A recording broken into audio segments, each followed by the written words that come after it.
We've just learned a new zone is being ordered to evacuate because of the ongoing Western Slope wildfires.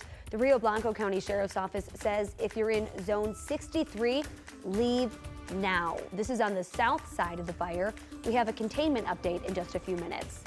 A Denver cannabis club could lose its license after what happened at a 420 event, but now the club owner is making accusations of his own. Rocky Mountain National Park is making some accessibility upgrades. We'll show you the changes. And we are keeping tabs this morning on some breaking news. If you have to hit the road, Arvada Fire tells us they're responding to a semi-truck rollover crash.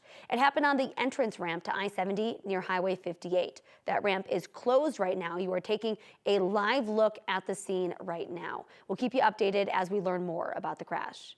Thank you so much for joining us. I'm Lauren Scafidi. Let's send things on over to Weather Impact meteorologist Jaden Knowles for your weekend forecast. Hey, Jaden. Hey, good morning, Lauren, and good morning all across the state. Overall, I hope everyone is waking up and just really enjoying these cooler temperatures because we saw that cold front yesterday, and that's helping us bring the nice morning so far. Looking at Kim, so far, not a lot out there, but there's a lot of sunshine and a little bit of haziness because of that wildfire smoke. Here in Denver, we're currently at 67 degrees in our backyard. Central Park, 67 as well. At the airport, you're at 70 degrees. And overall, I mean, we really don't have a lot of the warm temperatures that we've been seeing the last 5 days. Remember, the last 5 days, we were actually 97 degrees or above since Monday. So today, finally a break from all that heat thanks to Mr. Cold Front and overall your current temperatures across the state. The low to mid 60s for the eastern plains, 40s and 50s in the high country, then the low 70s towards the western slope. Live radars was really quiet right now, not a lot going on, but that's going to change as we head into the afternoon hours. We are tracking some storm chances, mainly for the eastern plains, but overall today's high. You can see the letter of the day, by the way, is C because of cloudy and cooler conditions. We're going to see 88 degrees as the high for this afternoon. I'll talk about the timing and the impacts of storm activity in my full forecast. Lauren? Jaden, thank you so much. High winds are fueling a big fire burning uncontained near the town of Meeker. Fire officials have not updated the acreage on the Lee fire since last night. At that point, it was more than 60,000 acres. And again, if you are just joining us, a new evacuation order has been issued for Zone 63. People living in that area south of the fire have been told to leave now. We do know high winds increased fire activity yesterday and limited their ability to drop water from planes.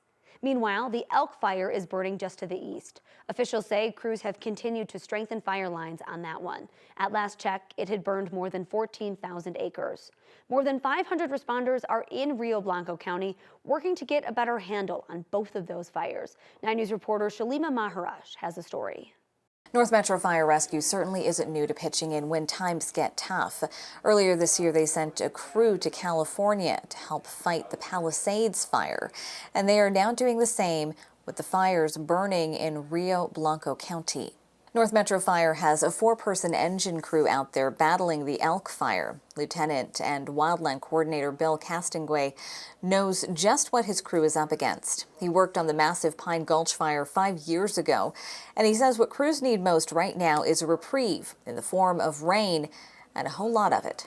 Yeah, I think we have a drought-stricken forest, right? We have pinyon, juniper, pine up there that basically burns like gasoline. So that's what you're seeing. You have the wind and topography, and when it aligns with what you're seeing right now, it'll burn really fast.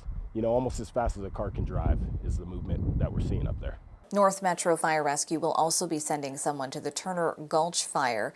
Now, there is a lot of need out there right now, but it all comes down to making sure that there are enough people in the area they serve first before they can free anyone up to go elsewhere. Shalima Maharaj, 9 News. This weekend marks 1 week since California's Gifford fire broke out. It has since grown to cover more than 100,000 acres.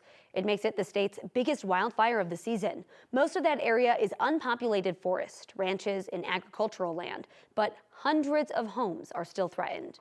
We also just marked 2 years since the devastating Maui wildfires. More than 100 people died, and thousands of homes in Lahaina were destroyed. Yesterday, hundreds of people came out for a ceremony and paddle out to honor those who make up the community. I thought it would have been easier coming back 6 months ago to the tiny homes that we're living in. But as the months go by and stuff like that, it gets harder, tougher, irritable. But it's the best thing that ever happened for my daughter, which where we at, everybody is like family. A helicopter also scattered flowers over the paddle out, and pigeons were released on shore. In Atlanta, a police officer and suspected gunman are dead after a shooting near the CDC and Emory University. Police say the shooter opened fire yesterday afternoon, hitting several windows at CDC buildings. No civilians were hurt, but an officer was shot and later died at the hospital.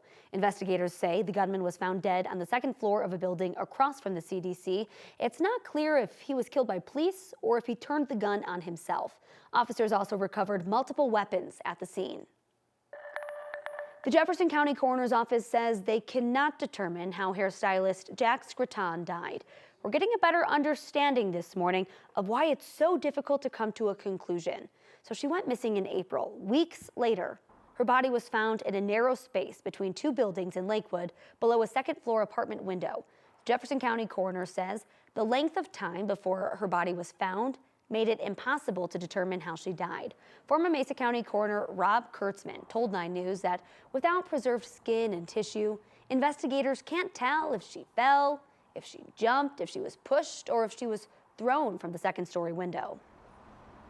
In my opinion, this report does as much as it's able to possibly accomplish with the information that's available. The toxicology report also found meth and marijuana in her system. The report said a few things are possible in this case: drugs, accidental blunt force injuries, assault. Lakewood police say the case is still under investigation and declined to comment.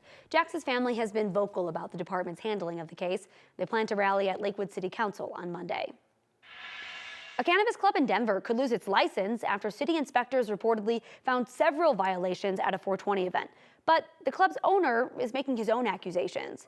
Tetra Lounge in Rhino cannot sell cannabis or samples. Customers have to bring in their own, and then they pay a fee to smoke on site. City inspectors say they found vendors and customers indoors sampling and selling cannabis products. However, the club's owner says the inspector did something way more shocking during that inspection. One of the inspectors asked blatantly and clearly, does this have psilocybin in it? The response was yes. He picks up the gummy, throws it in his mouth in front of his partner, myself, and the company representative, and we go about our day. A spokesperson for Denver Excise and Licenses says the employee doesn't work for the city anymore, but would not talk about specifics. There will be a hearing in October to decide if Tetra can keep its license. They can keep running in the meantime. After more than a week-long manhunt, the man accused of shooting and killing 4 people at a bar has been captured. Authorities say Michael Paul Brown was taken into custody yesterday afternoon. Brown is accused of walking into the Owl Bar in Montana and opening fire. The bartender and 3 patrons were killed. A lot to celebrate, and just particularly with the Herculean effort that law enforcement put forward. This man has been apprehended. He's in custody. He'll be brought to justice, and Anaconda can sleep better tonight. Officials did not give us a possible motive for the shooting. We do know Brown served in the Army for several years. The man's niece said he struggled with mental health issues. A U.S. appeals court says certain migrants being flown out of the country do not need to be given a chance to challenge those deportations. The D.C. Circuit Court wiped away a previous order which required the Trump administration to let people challenge their deportations before being removed from the country under the Alien Enemies Act. Attorneys in the case say, despite their release, many of the migrants want to pursue legal routes to potentially return to the U.S.